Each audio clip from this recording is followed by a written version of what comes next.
de El cosmos noético, proposiciones para una teoría comprensiva de la realidad, de Luis Raceto Migliaro. ¿Sobre qué bases podemos creer que alcanzamos conocimientos verdaderos sobre la realidad? Descartes dio inicio a la filosofía moderna al formular la duda metódica respecto a la posibilidad de adquirir conocimientos verdaderos en base a lo que nos enseñan los sentidos, esto es, la experiencia empírica de la realidad corpórea, así como en base a lo que nos indica la razón argumentativa, esto es, la experiencia racional. Desde el momento que ambas fuentes de conocimiento nos engañan y a menudo nos conducen al error, no parece que podamos confiar en ellas como fundamentos de algún conocimiento verdadero. Descartes, sin embargo, no se queda detenido en la duda, sino que busca un fundamento que garantice el acceso a la verdad del conocimiento. Lo encuentra en la intuición interior de la conciencia, en cuanto, sostiene, no se puede dudar de aquello que clara y distintamente intuimos como seguro y cierto, que pienso y que si pienso, existo. El fundamento último del conocimiento verdadero sería, pues, aquella experiencia cognitiva que hemos denominado experiencia fenomenológica, la que realiza la propia conciencia autoconsciente al interior de sí misma. Habiendo encontrado esa verdad primera indudable e indiscutible, parte Descartes al rescate de las otras fuentes del conocimiento.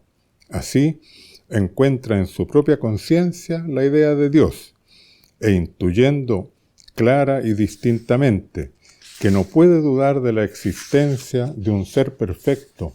porque la propia idea de perfección implica el existir, siendo el no existir una imperfección, concluye que Dios también existe. Sobre esta base, Descartes termina recuperando las capacidades de los sentidos y de la razón como fuentes de conocimiento verdadero. La respuesta estaría en Dios. En efecto, puesto que es Dios quien nos ha creado provistos de los sentidos y de la razón como medios de conocimiento, y siendo Dios perfecto y bueno, no cabe pensar que nos haya predispuesto cognitivamente para engañarnos siempre y permanentemente. Serían la bondad y la perfección de Dios el fundamento de que podamos creer que los sentidos y la razón no nos engañan constantemente y que, si procedemos a conocer con cuidado y con el método apropiado, nos conducen a conocimientos verdaderos. Ahora bien, esta respuesta es claramente insatisfactoria, por la sencilla razón de que la duda sobre las experiencias empírica y racional es extensible también a la experiencia fenomenológica, esto es, a la intuición interior de la conciencia autoconsciente. Si pueden engañarnos los sentidos y la razón, ¿por qué no puede engañarnos y conducirnos a error también nuestra conciencia subjetiva y nuestras intuiciones interiores personales? Es así que la pregunta y la duda cartesiana no han sido abandonadas ni resueltas a lo largo de toda la filosofía moderna y hasta hoy. En efecto, la pregunta inicial de Descartes, que interroga sobre qué bases podemos creer en la posibilidad de alcanzar conocimientos verdaderos y que conduce a la duda sobre el valor de los sentidos, de la conciencia y de la razón como fuentes de verdades, es insoslayable y no ha sido abandonada ni resuelta a lo largo de toda la filosofía moderna. La epistemología, teoría del conocimiento, moderna, ha buscado respuestas al problema abandonando la radicalidad del cuestionamiento inicial de Descartes sobre la posibilidad del conocimiento verdadero, dejando de perseguir algún tipo de conocimiento que pueda considerarse absoluto, y preguntándose más bien sobre qué bases podemos concluir que nuestras creencias y opiniones sobre la realidad puedan ser justificadas y o podamos considerar que alcanzamos conocimientos confiables. Esta opción y camino, seguido por la epistemología moderna, parece ser el correcto y adecuado para las efectivas pretensiones cognitivas que tienen las ciencias y el conocimiento humano, y toda vez que la formulación cartesiana del problema enraizaba en una pretensión inusitada que surgió en la filosofía medieval, cual era la de contar con un primer principio, axioma o verdad fundante sobre la cual y desde la cual debieran desprenderse lógicamente todas las otras verdades. En realidad, esa formulación del problema filosófico deriva de una infundada pretensión que tenía la filosofía escolástica que, sobre la base de la lógica silogística que indica que sólo pueden extraerse conclusiones verdaderas si la premisa mayor del razonamiento lo es, buscaba que la filosofía construyera un saber metafísico absoluto e indiscutible sobre el ser en general, sobre todo lo que existe, en razón de lo cual se hacía necesaria alguna premisa inicial indiscutible sobre la cual pudiera levantarse toda la construcción lógica y metafísica. Si abandonamos dicha soberbia pretensión, el verdadero problema del conocimiento consiste en saber sobre qué fundamentos podemos creer que nuestras ideas, creencias y afirmaciones sobre la realidad sean razonablemente verdaderas, esto es, se encuentren justificadas y sean confiables para nosotros. Y así planteado el problema, las respuestas no pueden ser otras que buscar la justificación, confiabilidad y garantía de nuestros conocimientos en las mismas experiencias cognitivas que los generan, a saber, en los sentidos, la experiencia empírica, en la intuición interior de la conciencia autoconsciente, la experiencia fenomenológica, y en la razón lógica y matemática, la experiencia racional. Y ello sin desconocer las posibilidades cognitivas que pueda proporcionar aún otro tipo de experiencias cognitivas, cual pudiera ser la experiencia espiritual. La epistemología, o ciencia del conocimiento, consiste así en identificar las condiciones y los métodos que permiten corregir, afinar, dar rigurosidad y perfeccionar todas estas experiencias cognitivas a fin de que no nos conduzcan a errores y engaños. Está bien, es lo que corresponde a nuestra humana condición, pues no somos dioses que podamos alcanzar el conocimiento absoluto de la totalidad de lo real. Sin embargo, la cuestión levantada por Descartes, una vez formulada, permanece abierta en este muy preciso sentido. ¿Sobre qué fundamentos podemos creer que, en su funcionamiento normal, no afectado por el sueño, por alucinaciones, por estados mentales psicóticos o por deficiencias lógicas y metodológicas susceptibles de ser identificadas? Los sentidos, la intuición interior y la razón lógica y matemática no nos engañan e inducen sistemáticamente a error y a falsas creencias sobre la realidad. O dicho de otros modos, ¿hay alguna razón por la que podamos confiar en nuestras experiencias cognitivas? ¿Por qué podemos justificar nuestras ideas y creencias en lo que nos dicen nuestras experiencias empírica, fenomenológica, racional y tal vez espiritual? Podemos, quizá, sustituir la respuesta cartesiana que fundaba la verdad de nuestros conocimientos en que Dios no puede engañar sistemáticamente a los hombres, por una respuesta menos teológica y más científica, basada en la concepción que hemos expuesto en el cuerpo central de este libro, y particularmente en las proposiciones que muestran que es la realidad evolucionante universal la que busca conocerse a sí misma, para lo cual genera evolutivamente los órganos necesarios para dicho conocimiento. Si es así, las experiencias cognitivas empírica, fenomenológica, racional y tal vez espiritual, generadas sucesivamente por la misma realidad que es objeto de nuestros conocimientos, son constitutivas de la realidad que va generando sucesivamente, en un proceso de progresivo perfeccionamiento y universalización del conocimiento, órganos que habrían de ser crecientemente confiables. Pues, ¿por qué la realidad se engañaría sistemáticamente a sí misma en su proceso de autoconocimiento? No se trata de que Dios no nos engaña, porque es bueno, como pensaba Descartes, sino que carece de sentido creer que el cosmos noético que avanza en su propio conocimiento se engañe sistemáticamente a sí mismo.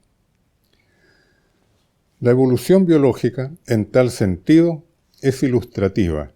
y genera evidencias convincentes. Si los animales superiores tuvieran experiencias cognitivas sistemáticamente erróneas,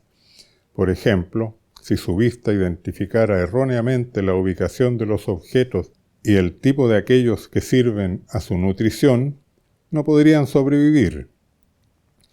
Si el intelecto racional condujera sistemáticamente a sacar conclusiones lógicas y matemáticas falsas,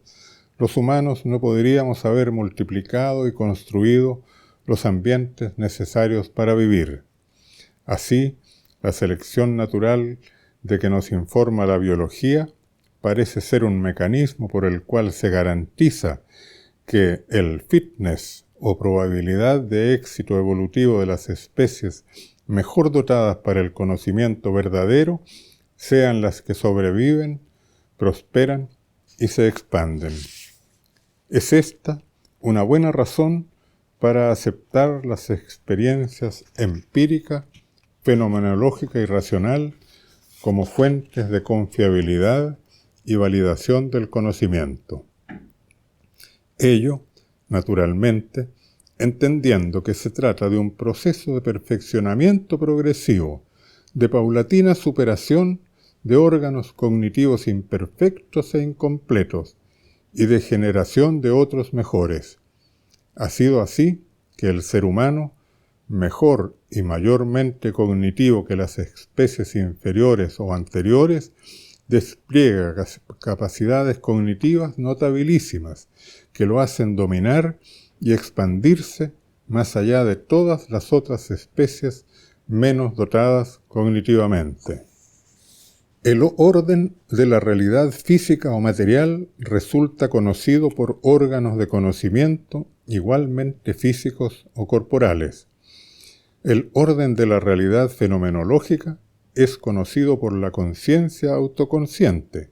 un órgano cognitivo capaz de trascender lo estrictamente material. El orden racional, esto es, la estructura racional de la realidad, buscando conocerse a sí misma, habría generado sujetos cognoscentes dotados de un intelecto racional, capaz de conocimientos sintéticos y analíticos, y de estructuras lógicas, matemáticas, geométricas y simbólicas capaces de generar conocimientos formales, universales, que captan las estructuras racionales de la realidad. Algo similar habría que decir, si fuera el caso, de las experiencias cognitivas espirituales.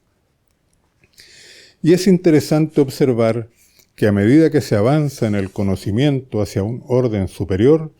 la confianza y convicción que ponemos en la verdad de nuestros conocimientos aumenta. En efecto, el sujeto consciente puede dudar del conocimiento que proporcionan los sentidos, siendo capaz de juzgar si los sentidos pueden estar distorsionados por el sueño o por alguna alucinación u otra causa de distorsión. A su vez, la razón puede dudar del conocimiento subjetivo de la conciencia y juzgar de su corrección, sometiéndolo al juicio crítico, racional, lógico y matemático. Del mismo modo, podría hipotetizarse que la experiencia espiritual supraconsciente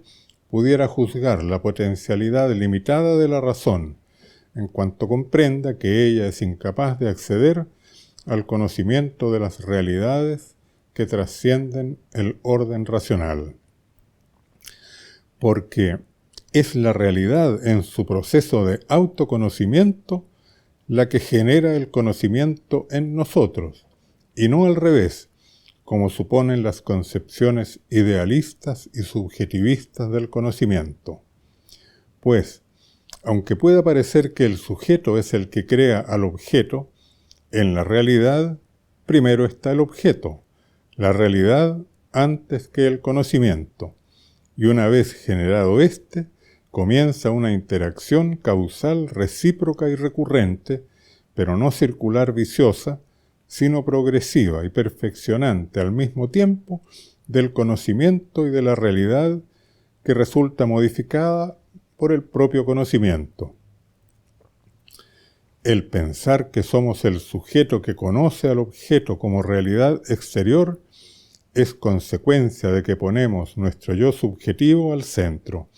y a la realidad que nos circunda en nuestra periferia, ilusión que a su vez se origina en el hecho que observamos y pensamos desde nosotros y que tomamos conciencia de lo que conocemos en nuestra propia e íntima conciencia. Pero basta hacer la revolución copernicana de darnos cuenta de que somos nosotros que giramos alrededor de la realidad y no al revés. O sea, que no es que la realidad esté fuera de nuestra conciencia, sino que nuestra conciencia está dentro de la realidad para comprender la errónea perspectiva en que solemos poner el problema del conocimiento y de las relaciones entre el sujeto y el objeto del mismo. En síntesis, podemos confiar en las experiencias que nos proporcionan los sentidos, la intuición interior de la conciencia y la razón, como fuentes de conocimientos progresivamente verdaderos, porque son experiencias cognitivas inherentes a la realidad, generadas evolutivamente por la misma realidad, y no actividades cognitivas de un sujeto externo a ella que trata de apropiarse cognitivamente de algo que está fuera de sí misma. La experiencia cognitiva es realidad en sí misma, en proceso, en progreso, en evolución. No hay distancia ontológica entre el sujeto cognoscente y el objeto conocido, como suponía Kant. La experiencia empírica conoce la realidad en cuanto empírica, la fenomenológica en cuanto consciente, la racional en cuanto racional, la espiritual en cuanto espiritual. El fundamento de todo conocimiento es la experiencia, entendiendo que la experiencia es, en sí misma, la actividad cognoscente y, en definitiva, el conocimiento. Buscando finalistamente perfeccionar el conocimiento, el hombre ha ido elaborando metodologías y procedimientos que no solo amplían, profundizan y perfeccionan el conocimiento, sino que refuerzan en él la convicción y seguridad con que puede creer que son verdaderos, que concuerdan con lo que sucede en la realidad. Así, la validación estadística, la validación por la práctica y la experimentación, la validación intersubjetiva e incluso la validación testimonial son formas de justificar con mayor o menor vigor las creencias que nos formamos sobre la realidad de la que somos parte y parte cognoscente.